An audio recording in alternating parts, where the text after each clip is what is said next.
നിസ്കാരവുമായി ബന്ധപ്പെട്ട് പല ഉമ്മമാരും ഉപ്പമാരും അശ്രദ്ധ മൂലം പല അബദ്ധങ്ങളും ചെയ്യാറുണ്ട്. ഇന്ന് നമ്മുടെ ഈ വീഡിയോയിൽ നമ്മൾ പ്രധാനമായും പറയുന്നത് ഒരു പെണ്ണ് നിസ്കരിക്കുമ്പോൾ അവൾ 7 കാര്യങ്ങൾ പ്രത്യേകം ശ്രദ്ധിക്കേണ്ടതാണ്. ഏതൊക്കെയാണ് ആ കാര്യങ്ങളെന്ന് വിശദമായി നമുക്ക് കേൾക്കാം. സ്ത്രീകൾ നിസ്കരിക്കുമ്പോൾ ധരിക്കുന്ന നിസ്കാരക്കുപ്പായം, ആ നിസ്കാരക്കുപ്പായം ശരിയായ രൂപത്തിൽ ധരിക്കാത്തതുകൊണ്ട് പല സ്ത്രീകളുടെയും നമസ്കാരം ബാത്തിലായി പോകുന്നു അവരറിയാതെ. അപ്പോൾ നിസ്കാരക്കുപ്പായം ധരിക്കുമ്പോൾ ശ്രദ്ധിക്കേണ്ട 1-2 കാര്യങ്ങൾ നമുക്ക് വിശദമായി ഈ വീഡിയോയിലൂടെ കേൾക്കാം. പല സ്ത്രീകളും പുരുഷന്മാരും സുജൂദ് ചെയ്യുന്ന സമയത്ത് പല അശ്രദ്ധകളും കാണിക്കുന്നു. ആ അശ്രദ്ധകൾ മൂലം നമസ്കാരത്തിൻ്റെ പൂർണ്ണമായ പ്രതിഫലം നമുക്ക് നഷ്ടപ്പെടുകയാണ്. ഒരു പെണ്ണ് എങ്ങനെയായിരിക്കണം കൃത്യമായി സുജൂദ് ചെയ്യേണ്ടത്, ഒരു പുരുഷൻ എങ്ങനെയാണ് സുജൂദ് ചെയ്യേണ്ടത്, നമുക്കൊന്ന് കേൾക്കാം. നമസ്കാരത്തിൽ വരുന്ന പല അശ്രദ്ധകൾ കാരണം നമ്മുടെ നമസ്കാരം ബാത്തിലായി പോകാൻ വളരെയധികം സാധ്യതയുണ്ട്. അങ്ങനെ നമസ്കാരവുമായി ശ്രദ്ധിക്കേണ്ട ഒരു 7 കാര്യങ്ങൾ, പ്രത്യേകിച്ച് സ്ത്രീകൾ നിസ്കാരത്തിൽ ശ്രദ്ധിക്കേണ്ട 7 കാര്യങ്ങൾ വിശദമായി നമുക്ക് വീഡിയോയിലൂടെ കേൾക്കാം. അസ്സലാമു അലൈക്കും വറഹ്മത്തുള്ളാഹി വബറകാതുഹു. അഊദു ബില്ലാഹി മിനശ് ശൈത്വാനിർ റജീം. ബിസ്മില്ലാഹിർ റഹ്മാനിർ റഹീം. അൽഹംദുലില്ലാഹി റബ്ബിൽ ആലമീൻ വസ്സലാത്തു വസ്സലാമു അലാ അഷ്റഫിൽ മുർസലീൻ വഅലാ ആലിഹി വസഹ്ബിഹി അജ്മഈൻ. അമ്മാ ബഅദ്. സ്നേഹബഹുമാനം നിറഞ്ഞ മുഅ്മിനീങ്ങളെ, ഇന്ന് നമ്മൾ പറയുന്ന വിഷയം എൻ്റെ സഹോദരിമാർ, എൻ്റെ ഉമ്മമാർ, സ്ത്രീകൾ പ്രത്യേകം ശ്രദ്ധിക്കേണ്ട കുറച്ച് കാര്യങ്ങളാണ്. അവർ പലപ്പോഴായി ചെയ്യുന്ന ഗുരുതരമായ എന്നാൽ വളരെയധികം ശ്രദ്ധിക്കേണ്ട ചില അബദ്ധങ്ങളെ സംബന്ധിച്ച, പ്രത്യേകിച്ച് നിസ്കാരത്തിലല്ലാത്ത സന്ദർഭത്തിൽ ഒരുപാട് കാര്യങ്ങൾ സ്ത്രീകൾ ആവർത്തിക്കുന്ന തെറ്റുകളുണ്ട്.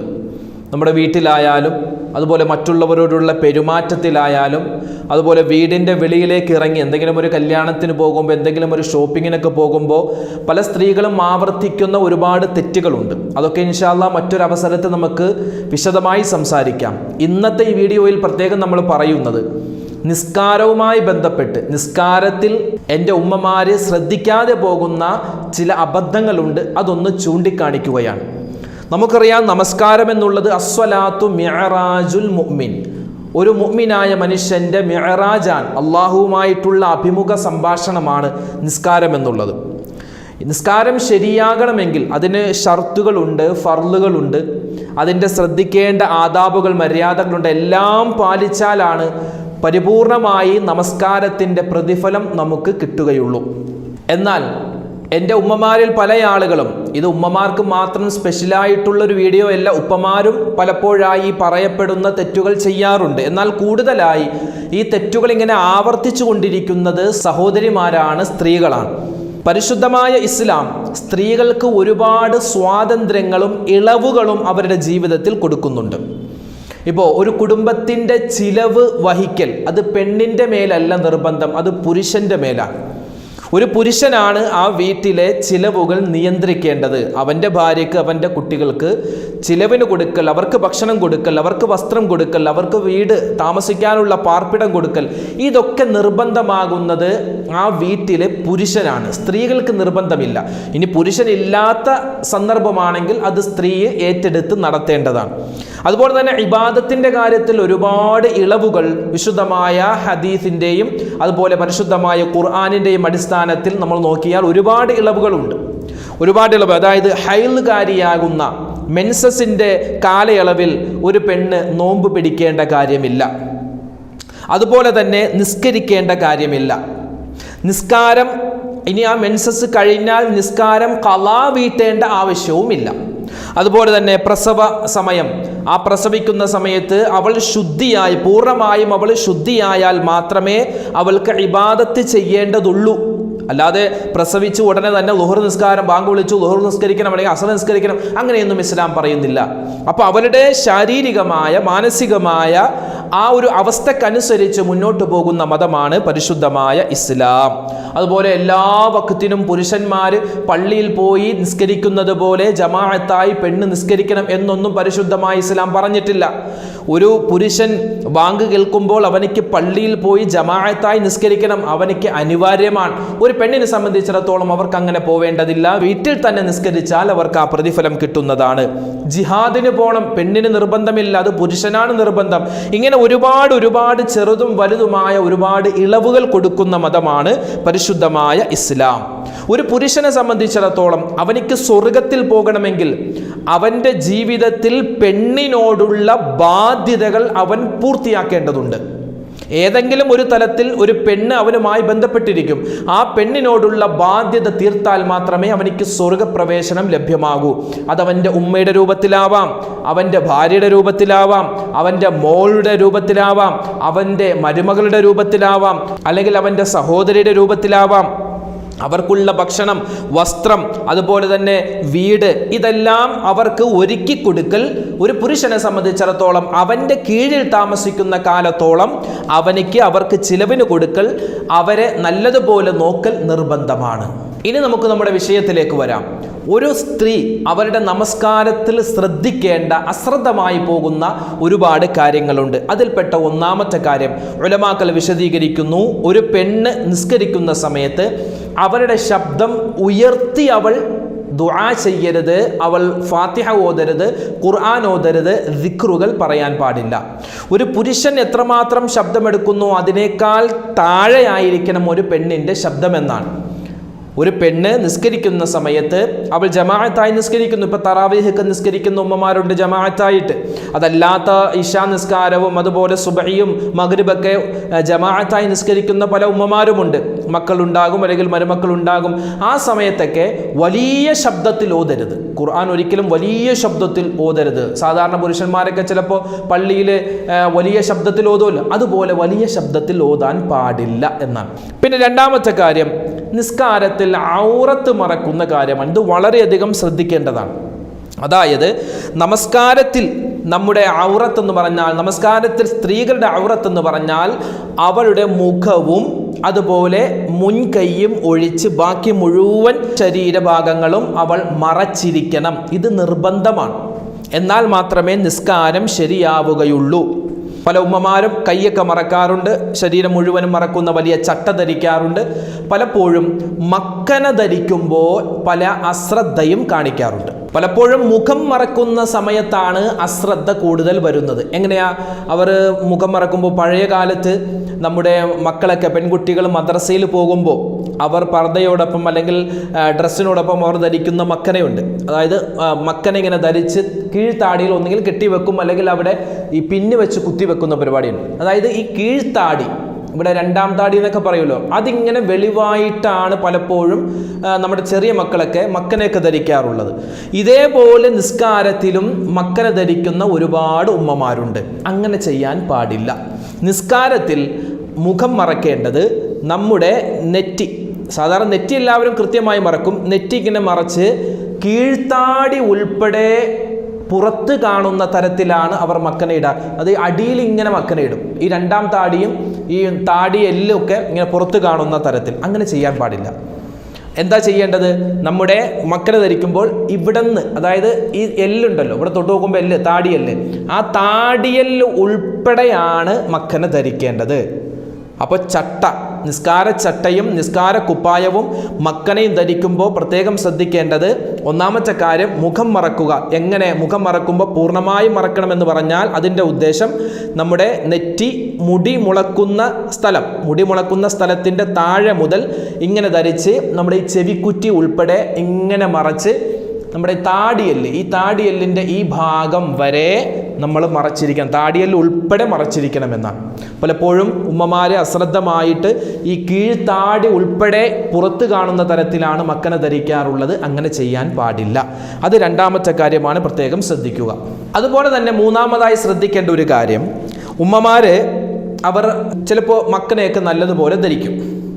പക്ഷേ ഈ കയ്യിൻ്റെ ഭാഗം, അതായത് ചട്ട, പല നിസ്കാര കുപ്പായത്തിനും ഇവിടെ കുടുക്ക്, ഇതുപോലെ കുടുക്ക്, ബട്ടൺസോ അല്ലെങ്കിൽ കുടുക്കോ ഒന്നും ഉണ്ടാവൂല. അപ്പോൾ നമ്മളിങ്ങനെ ധരിച്ചിട്ട് കൈ ഇങ്ങനെ ഉയർത്തുമ്പോൾ ഈ നിസ്കാര കുപ്പായം പതിയെ താഴെ ഇങ്ങോട്ട് പോരും. അള്ളാഹു അക്ബർ അല്ലെങ്കിൽ സമിഅ അല്ലാഹു ലിമൻ ഹമിദ എന്നൊക്കെ പറഞ്ഞ് നമ്മൾ കൈ ഉയർത്തുമല്ലോ. ഉയർത്തുന്ന സമയത്ത് ഇവിടെ ഈ നിസ്കാര കുപ്പായത്തിൻ്റെ ഇവിടെ കുടുക്കില്ലാത്തത് കൊണ്ട് അല്ലെങ്കിൽ ബട്ടൺസ് ഇല്ലാത്തത് കൊണ്ട് ഇവിടെ ഒരു ടൈറ്റ് ഇല്ലാത്തത് കൊണ്ട് ആ നിസ്കാര കുപ്പായം പതിയെ ഇങ്ങോട്ട് ഇറങ്ങും. അപ്പോൾ എന്ത്, ഈ ഭാഗമൊക്കെ വെളിവാകും. നമുക്ക് ഇവിടെ ഇങ്ങനെ, അതായത് ഇങ്ങനെ നിൽക്കണം, നിസ്കാര കുപ്പായം ഇങ്ങനെ നിൽക്കണം, ഇങ്ങനെയാണ് നിൽക്കേണ്ടത്. പക്ഷെ പലപ്പോഴും ഇവിടെ ഇങ്ങനെ കുടുക്കില്ലാത്തത്, അതായത് ബട്ടൺസ് ഇല്ലാത്തത് കൊണ്ട് എന്ത് ചെയ്യും, അള്ളാഹു അക്ബർ എന്ന് കൈ ഉയർത്തുന്ന സമയത്ത് പതിയെ ഇതിങ്ങനെ താഴേക്ക് വരികയും ഈ ഭാഗം വെളിവാകുകയും ചെയ്യാറുണ്ട്. അങ്ങനെ വരാൻ പാടില്ല. അതുകൊണ്ട് എന്ത് ചെയ്യുക, നിസ്കാര കുപ്പായത്തിന് ഇവിടെ എന്തെങ്കിലും ഒരു ടൈറ്റായിട്ട്, ഒന്നെങ്കിൽ നിങ്ങൾക്കതിൻ്റെ സംവിധാനങ്ങളൊക്കെ അറിയാമല്ലോ, ബട്ടൺസ് വെക്കുകയോ അല്ലെങ്കിൽ എന്തെങ്കിലും ഒരു ഉടക്ക് പോലെ എന്തെങ്കിലും ഒരു വസ്തു ഇവിടെ വെക്കുക. അതായത് നമ്മൾ കൈ ഉയർത്തുമ്പോൾ താഴേക്ക് പോകാത്ത തരത്തിൽ ഇവിടെ എന്തെങ്കിലും ഒരു വസ്തു ഉണ്ടാവൽ നല്ലതാണ്. അത് പ്രത്യേകം ശ്രദ്ധിക്കേണ്ടതാണ്. നാലാമത്തെ കാര്യം, കാലിൻ്റെ അടിഭാഗം, കാലിൻ്റെ ഉൾഭാഗം വെളിവാകുന്ന തരത്തിലാണ് പല ആളുകളും സുജൂദ് ചെയ്യുന്നത്. അങ്ങനെ ചെയ്യാൻ പാടില്ല. ഒന്നുകിൽ മസ്റ്റായി എപ്പോഴും നിസ്കരിക്കുന്ന സമയത്ത് ഷോക്സ് ധരിക്കുക. ഷോക്സ് ധരിക്കുമ്പോൾ തന്നെ നമ്മുടെ തൊലിയുടെ നിറം കാണാത്ത തരത്തിലുള്ള ഷോക്സ് ഉണ്ട്, ആ ഷോക്സ് ആയിരിക്കണം ധരിക്കേണ്ടത്. ഇനി ഷോക്സ് ധരിക്കണമെന്ന് നിർബന്ധമൊന്നുമില്ല. വലിയ നീളമുള്ള നിസ്കാര കുപ്പായമായാലും മതി. നീളമുള്ള നിസ്കാര കുപ്പായമാകുമ്പോൾ എന്ത് ചെയ്യും, നമ്മൾ നിസ്കരിക്കുന്ന സുജൂദ് ചെയ്യുന്ന സമയത്തും ആ കാല് മറഞ്ഞു തന്നെ കിടക്കും. പല ആളുകളുടെയും നിസ്കാര കുപ്പായം ചിലപ്പോൾ സുജൂദ് ചെയ്യുന്ന സമയത്ത് കാലിൻ്റെ ഉൾഭാഗം പുറത്തു കാണുന്ന തരത്തിലായി വരാറുണ്ട്. അങ്ങനെ ഉണ്ടാവാൻ പാടില്ല. ഇനി അഞ്ചാമത്തെ കാര്യം, സുജൂദ് ചെയ്യുന്ന സമയത്ത് പല ഉമ്മമാരും സുജൂദ് ചെയ്യുമ്പോൾ കൈ ഇങ്ങനെ വിടർത്തി വെക്കും. കൈ അല്ലാഹു അക്ബർ സുജൂദ് ചെയ്യുമ്പോൾ കൈ ഇങ്ങനെ വിടർന്നിങ്ങനെ ഇരിക്കും. കൈ ഇങ്ങനെ വിടർത്തി വെക്കും. അങ്ങനെ വെക്കാൻ പാടില്ല. കൈ ഇങ്ങനെ ചേർത്ത്, അതായത് നമ്മുടെ ഈ ഭാഗത്തോട് ചേർത്ത് വെക്കണം.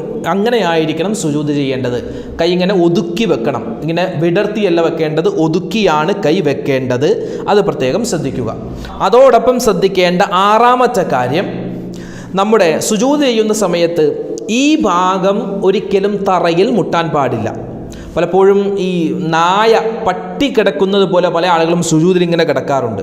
അതായത് കൈ ഇങ്ങനെ ഫുള്ള്, ഈ ഭാഗം മുഴുവനും ഇങ്ങനെ തറയിൽ ഇങ്ങനെ കിടത്തി വെക്കും. അങ്ങനെ വെക്കാൻ പാടില്ല. നമ്മുടെ കൈ തറയിൽ, നമ്മുടെ ഈ മുൻകൈയിൻ്റെ ഈ ഉൾഭാഗം മാത്രമേ വെക്കാവൂ. ബാക്കി ഉയർന്നു നിൽക്കണം. ബാക്കി തറയിൽ വെക്കുമ്പോൾ ഉയർന്നു നിൽക്കണം. ഒരിക്കലും ഈ ഭാഗം തറയിൽ വെക്കാൻ പാടില്ല. അത് ആണുങ്ങളും ശ്രദ്ധിക്കേണ്ടതാണ്, പെണ്ണുങ്ങളും ശ്രദ്ധിക്കേണ്ടതാണ്. അതാണ് ആറാമതായി ശ്രദ്ധിക്കേണ്ടത്. ഇനി ഏഴാമത്തേത്, നിങ്ങളുടെ നിസ്കാര കുപ്പായം ഒന്ന് ചിന്തിച്ചോ. നിങ്ങളുടെ നിസ്കാര കുപ്പായം നിങ്ങൾ എന്നാണ് അലക്കിയത്? പല ആളുകളുടെയും, പല ഉമ്മമാരുടെയും സഹോദരിമാരുടെയൊക്കെ ഏറ്റവും മോശമായ വസ്ത്രം എന്ന് പറഞ്ഞാൽ നിസ്കാര കുപ്പായമായിരിക്കും. പലപ്പോഴും അത് കരിമ്പനടിച്ച്, ചിലപ്പോൾ ഒളു എടുത്തിട്ട് വന്ന് ആ നിസ്കാര കുപ്പായം കൊണ്ട് തന്നെ മുഖവും കൈയൊക്കെ തുടക്കും. അതിങ്ങനെ എന്നിട്ട് നിസ്കാരം കഴിഞ്ഞ് ഉടനെ ഒന്ന് ചുരുട്ടി വെക്കുമ്പോൾ ആ വെള്ളം ഇങ്ങനെ ഇരുന്നിരുന്ന് അതിൽ കരിമ്പനടിക്കും. അതുപോലെ പൂപ്പലൊക്കെ ഉണ്ടാകും. അതുപോലെ മോശപ്പെട്ട മണമുണ്ടാകും, ഗന്ധമുണ്ടാകും. അപ്പോൾ അതൊരിക്കലും ചെയ്യാൻ പാടില്ല. നിസ്കാര കുപ്പായം അത് അള്ളാഹുമായിട്ടുള്ള നമ്മുടെ മുനാജാത്തിൻ്റെ അഭിമുഖ സംഭാഷണത്തിന് നമ്മൾ ധരിക്കുന്ന വസ്ത്രമാണ്. അത് നല്ലതുപോലെ സൂക്ഷിക്കണം. ആഴ്ചയിൽ ഒരു പ്രാവശ്യമെങ്കിലും അതൊന്ന് അലക്കി വൃത്തിയായി സൂക്ഷിക്കണം. തേക്കണമെന്നൊന്നും പറയുന്നില്ല, ഒന്ന് അലക്കി വൃത്തിയായി സൂക്ഷിക്കൽ നമുക്ക് അനിവാര്യമാണ്. അത് പ്രത്യേകം ശ്രദ്ധിക്കേണ്ടതാണ്. പിന്നെ പല ആളുകളും ഈ നിസ്കാര കുപ്പായം ഉൾപ്പെടെ കഴുകുന്നത് റമദാൻ വരുമ്പോഴാണ്. റമദാനിന് 1 അല്ലെങ്കിൽ റമദാൻ നാളെയാണെങ്കിൽ ഇന്ന് തന്നെ അതൊക്കെ കഴുകി ഒന്ന് ഉണക്കിയിടും. എന്നിട്ട് പിന്നെ കഴുകുന്നത് അടുത്ത റമദാന്. ഒരിക്കലും അങ്ങനെ ഉണ്ടാവാൻ പാടില്ല. ആഴ്ചയിൽ ഒരു പ്രാവശ്യമെങ്കിലും അതൊന്ന് അലക്കി ശുദ്ധിയാക്കി വെക്കുക. പിന്നെ നിസ്കാരം കഴിഞ്ഞിട്ട് ആ നിസ്കാര കുപ്പായം ഒന്ന് മടക്കി വെക്കൽ നല്ലതാണ്. അതിങ്ങനെ ഊരിയിട്ട് മുസല്ലയിലേക്ക് ഇടും. എന്നിട്ട് മുസല്ല ഉൾപ്പെടെ അതിങ്ങനെ ചുരുട്ടി കൊണ്ടേ വെക്കും. അങ്ങനെ വെക്കാൻ പാടില്ല. അതൊരു ബറക്കത്ത് കേടാണ്. കാരണം നിസ്കരിക്കുന്ന ആ നിസ്കാര കുപ്പായം അതിന് വലിയ മഹത്വമുണ്ട്. അതുകൊണ്ട് എന്ത് ചെയ്യുക, ആ നിസ്കാര കുപ്പായം ഒന്ന് നല്ലതുപോലെ ഷെയ്പ്പാക്കി മടക്കിയില്ലെങ്കിലും ഒന്ന് വൃത്തിയായി ഒന്ന് മടക്കി നിസ്കാര കുപ്പായത്തിലിട്ട് മടക്കി വെക്കുക.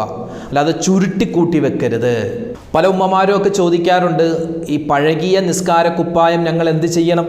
പഴകിയ നിസ്കാര കുപ്പായം, അതായത് ഒരാൾ നമുക്കൊരു പുതിയ നിസ്കാര കുപ്പായം തന്നു, അല്ലെങ്കിൽ 1-2 പുതിയ നിസ്കാര കുപ്പായം നമുക്ക് കിട്ടി. അപ്പോൾ പഴയ നമ്മൾ ഉപയോഗിച്ചു കൊണ്ടിരുന്ന നിസ്കാര കുപ്പായം അത് നമുക്ക് മറ്റുള്ളവർക്ക് കൊടുക്കാം. അല്ലെങ്കിൽ അതുകൊണ്ട് നമുക്ക് എന്ത് ചെയ്യാം, തലയണ ഉറ അതുപോലെ മറ്റു വസ്ത്രമായിട്ട് നമുക്ക് ഉപയോഗിക്കാം. അതൊന്ന് അവിടെ ഇവിടെയൊക്കെ ഷേപ്പ് ചെയ്തിട്ട് വേണമെങ്കിൽ കൊച്ചുകുട്ടികൾക്ക് ധരിക്കാനുള്ള വസ്ത്രമാക്കാം.